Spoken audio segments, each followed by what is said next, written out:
Welcome back to BWS Blueprint to Wellness and Success. I'm Dr. Ada Aguilar and my co-host, Jeanette Smith, PA. Hi, Jeanette.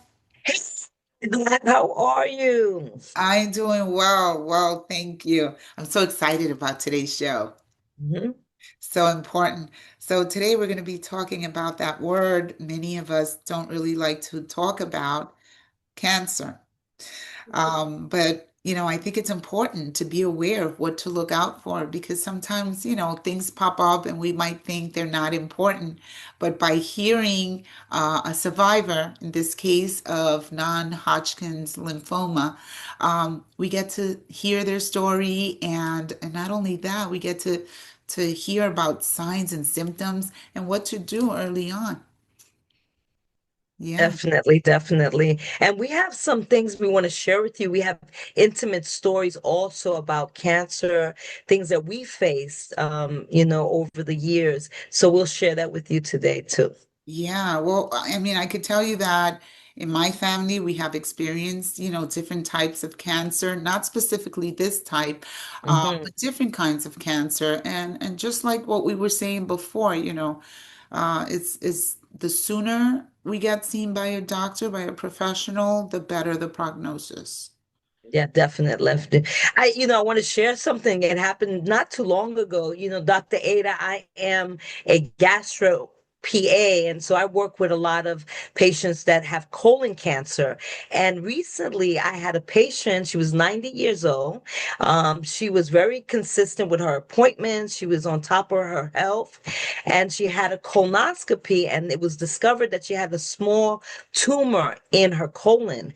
And usually when you get to that age, doc, it's usually survival rates are kind of low as you grow older.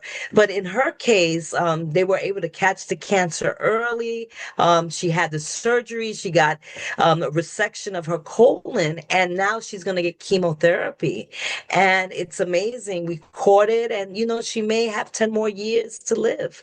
So, like you said, early detection is important.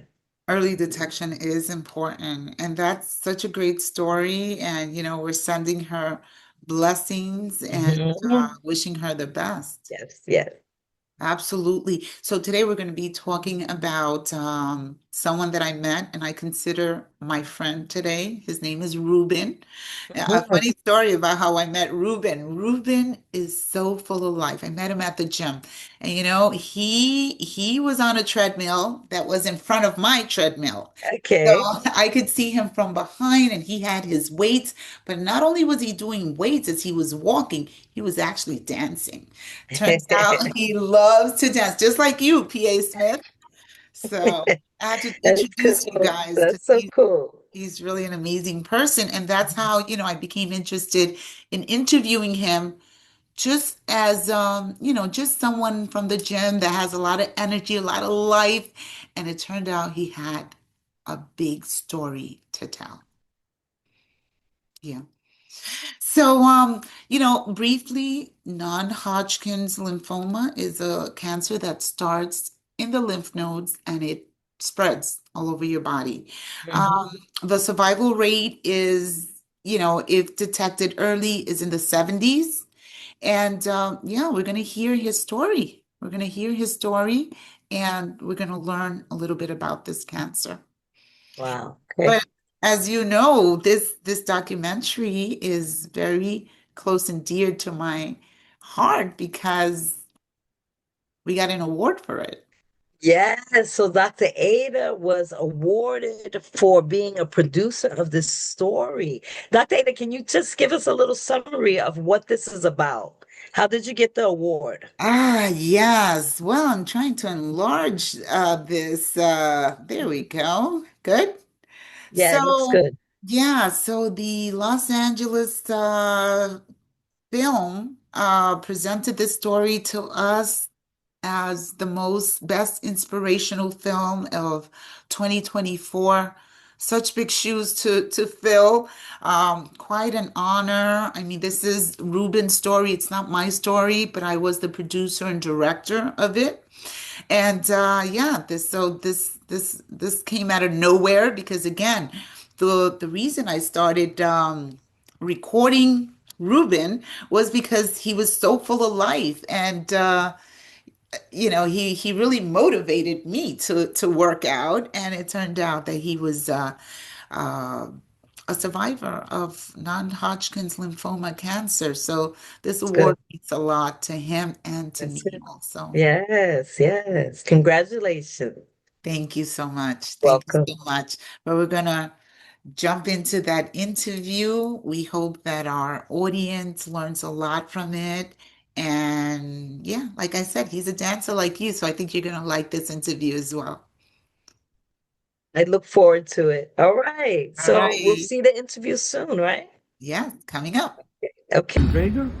I'm 69 years old, and I've been diagnosed with non-Hodgkin's lymphoma cancer. I was born and raised here in New York City.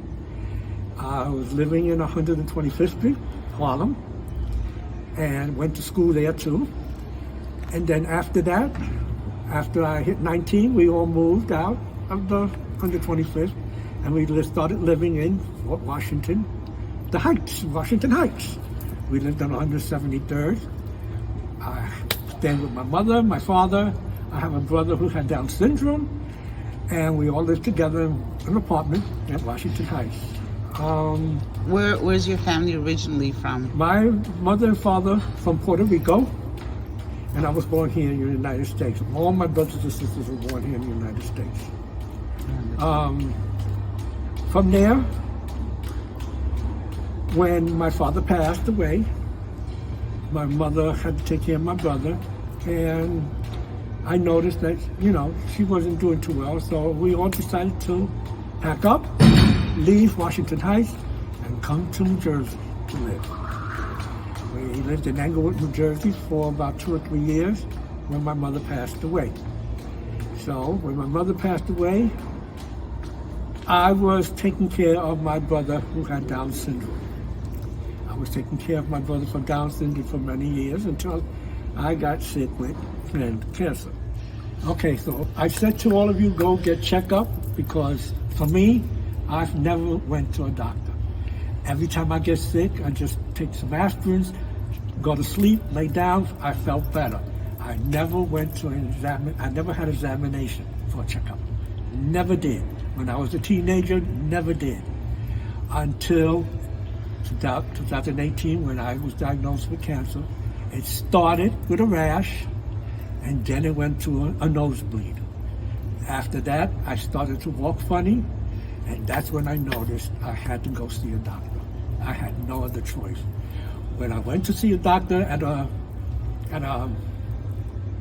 Urgent the care? urgent care, they told me it was a rash, changed my soap. When I heard that, I was so disappointed. So I went home, lay down for a while. The next day I started with a nosebleed, and then I started to walk funny, and I wasn't feeling well. So I went back to the urgent care, and I saw the same doctor, and I told him, I need an examination. You've got to give me a blood test. I'm not feeling well. You're not doing anything for me. So come on, let's do it. One of the doctors heard the conversation and told the other doctor to leave, and I'll take care of him. So she gave me a blood test, and when she gave me the results, she told me, go see your doctor, that you might have cancer. When I heard that word cancer, I looked at my niece looked at me, I said, oh God, no, please don't do this to me. So I told my niece, call my family, tell them what's going on, and I'm going to the hospital to take some tests. Okay, I went to see my doctor, and I was in the hospital for a week. He did a lot of tests on me, and he also did a spinal tap. They noticed that my lymph nodes were swollen. My left side of the body, down under my arm, the lymph node was a football, so they removed it. And they did some tests, but I asked the doctor, I want a second opinion. So he took the lymph node and he sent it to Sloan Medical Center in New York City. They did the test, and when the test came back, they told me I have non-Hodgkin's lymphoma and it's cancer. Thank God they caught it on time, but I did have to go for chemo and radiation. So, after that, I wanted to commit suicide. When they told me I had cancer, I wanted to commit suicide. But when that bright light shined in that mirror and told me, no, don't do it. So, are you religious? Yes, I'm Catholic. And when I found out I was cancer, I was so upset with the Lord. I was so mad at him, I stopped going to church. And then like I said, when I went to the bathroom to wash my things, and looked at myself in the mirror and saw that bright light, the man up there was telling me, go back to church. So I've been going to church. I go every Sunday. And I met a lot of people at church, and some of them have cancer and stuff. So I go every Sunday, and it's wonderful. I'm back into with God again, and I'm happy. How long did you feel that God had abandoned you? For what period of time? Was it a day? Was it a month? A year? It's been a year. It's been a year that I feel like God abandoned me. But when I saw that bright light, oh God, that's a message right there. That's a message right there. And you got to change your life. You got to change your life. So I've been going to the gym. I've been going to the community center. And did you change your diet? Do you think your diet? Let me tell you, when I first had cancer, I used to weigh 198 pounds. And when I first had the cancer, my weight went down to 125 pounds. So the doctor told me to start eating, junk food. So they wanted you to eat junk food? I started to eat junk food to get my weight back up. So I started to eat ice cream, cake, potato chips, you name it. I started. Until one day I decided to tie my shoe, and I couldn't bend down to tie my shoe because I weigh so much. So when I went to the doctor to see how much I weigh, he told me I weigh 225 pounds. And I told him, that's it, no more junk food, I can't do this no more. So I started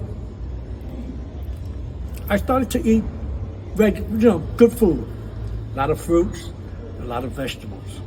That's fish, wonderful. Chicken, wonderful. Stop eating junk food. Stop eating fried chicken. Cut it down a bit. You can have all that, but once in a blue moon. Don't do it every day. For me, I started to eat fish, chicken, broiled. Put the chicken in the broiler or in the oven. I started to eat lots of vegetables. Corn, fresh corn and fresh string beans. I eat a salad every day when I go home from the gym. I have a salad and a milkshake. I make my own milkshake. What's in your milkshake? Milkshake, fruits. Fruit. Banana. Oh, okay, smoothie. Banana, peaches and stuff. Oh. But I have to cut that down because I'm trying to cut down on sugar. Okay, you got to cut down on sugar. Because sugar's not good for cancer. No, Feeds off of it. Sugar's not good for nobody. True. Okay, because you all have diabetes. I'm in that part of the diabetes. I'm in the middle of the diabetes. Borderline. So I have to cut down on that. I cut down on the salt. So right now, if I want, I have when I go to the supermarket and do my shopping, sodium ham, sodium cheese. That's good for you. Cut it down. Turkey once in a blue moon. A honey turkey once in a blue moon, but cut that too because honey is sweet. So cut it down. So I have low sodium ham, low sodium cheese. I have a salad every day. I have a smoothie. Sometimes I had to cut that down. Or have a protein shake. Protein shake is good for you. You need that protein. Family came and oh wow. I went to get chemo. I was crying like a baby. And does it hurt?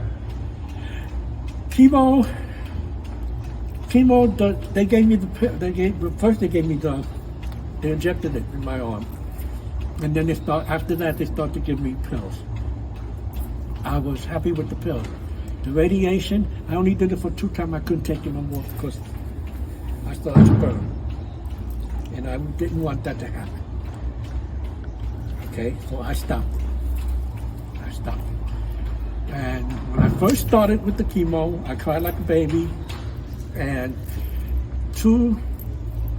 one teenage boy and he was 18, and a 7-year-old girl came up to me and said, "Oh, this is your first time here? Why are you crying?" I said, "I'm going for chemo. I have cancer." She said, "Oh, I have cancer too." He said, "I have cancer too." She went and told me, "Don't worry about it. I'll hold your hand, and and we'll talk." So that's what we did. How long was it, the treatment? The treatment, I had chemo for, I had to take chemo for 10 days of chemo, and I had for radiation, I had to take 5 days of radiation, but I stopped it. I only took it twice, and I stopped it after that. Is the pill as effective as the needle? The pill, when I took the pills, you feel fine. The next day, you feel tired, you feel sleepy. It burns a little bit in your body. You don't want to eat. If you do eat, you throw up. But that was the key. The radiation is the one that when they give you the radiation, you feel fine.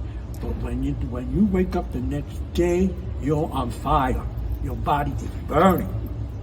So I had to go to the bathtub and put cold water on me because I couldn't take it no more. I just couldn't take it. I did the 2 days. No more. So did you have family members helping you, supporting you during this time?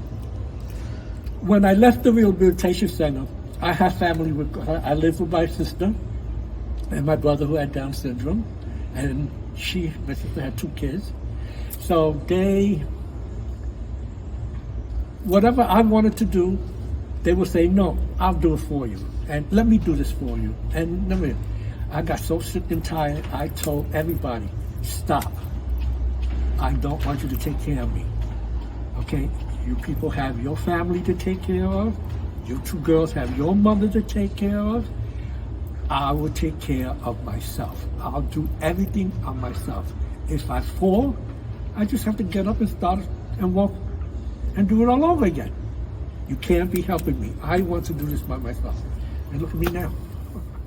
Okay, now that I'm cancer-free, I come to this gym Mondays, Tuesdays, Thursdays, and Saturdays. Coming to the gym is wonderful. I enjoy coming to the gym. I meet a lot of people. I get on the treadmill, and I started to dance again. Thank you, Lord, for giving me dancing again. So I think that's actually it. But people, take care of yourself. If you don't feel well, if you're walking funny, you don't feel it. If your body feels funny, your body is telling you something.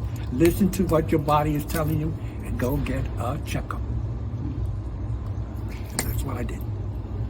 On Friday, there's a Holy Name has a gym, and I go there with the kids who have cancer. They are the kids there they are kids, teenagers, and adults.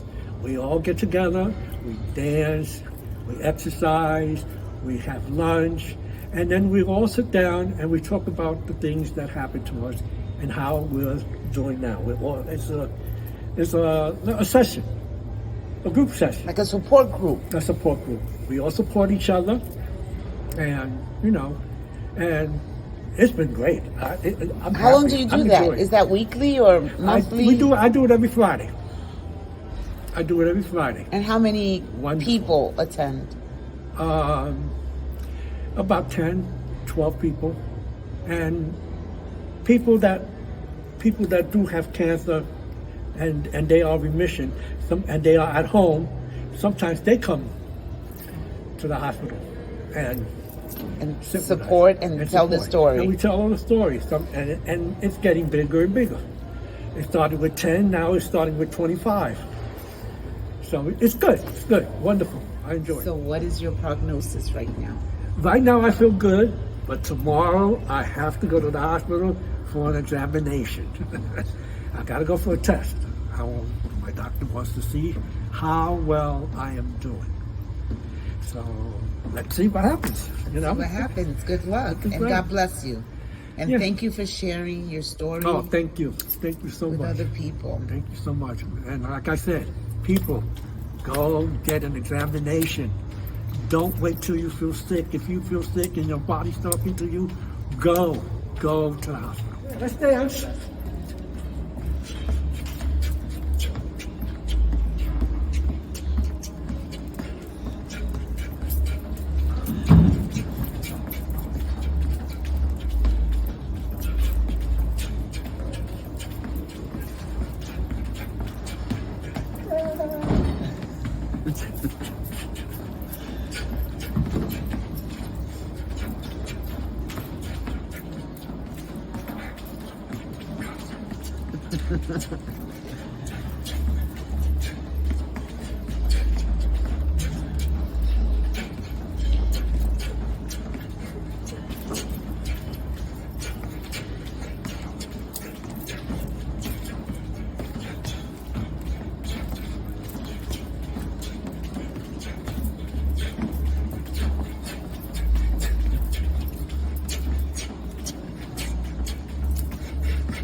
Hey.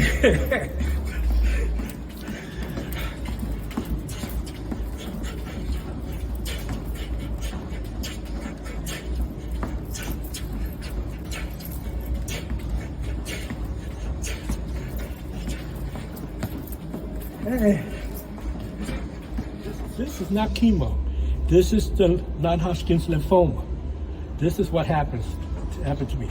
It went from my legs and all over my feet. The left side was the worst. The right side wasn't that bad.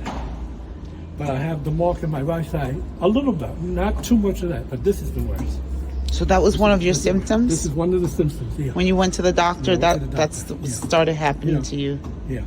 And it damaged the nerve, so I'm taking nerve pills. I say I'm taking 3 times a day because let me tell you, when the nerve starts moving around, it hurts, and you be screaming. So I'm gonna have this for the rest of my life. But you know what? I don't care. I don't care. I really don't care. I really don't care. I'm doing what I'm doing. I'm back to dancing. You know? I'm back to dancing. I don't care. My legs, first it starts to swell first. It swells every day. And then I noticed that the marks were coming out. So when the doctor looked at it, the doctor told me that was the non-Hodgkin's lymphoma. And you know, and he told me I'm gonna have to start wearing compression socks every day. The compression socks are wonderful. I mean, nurses are wearing them every day when they go to work. You know, people are wearing them, but I have to wear it every day. In the summertime, I don't wear it in the summertime because it's just too hot to wear socks. But they're good. So does anybody in your family have lymphoma? No. Hodgkin lymphoma? No, I'm You're the like only the one. only one. I'm the only one. I had a niece that had breast cancer, and she passed away at an early age. She passed away in her 40s. She was 40 years old, and she had breast cancer. And she had radiation, but the radiation burned her whole body. So after that, she had leukemia, and she passed away. So that's just that. That's my niece, breast cancer, and me, non-Hodgkin's lymphoma. That's it. But Thank you for sharing your story. oh, wonderful. You're an amazing person and an you. inspiration to all of us. So I hope. I do tell people at the gym, you know, go to the doctor. You need to go. they do. If you feel sick, you got to go. Thank you.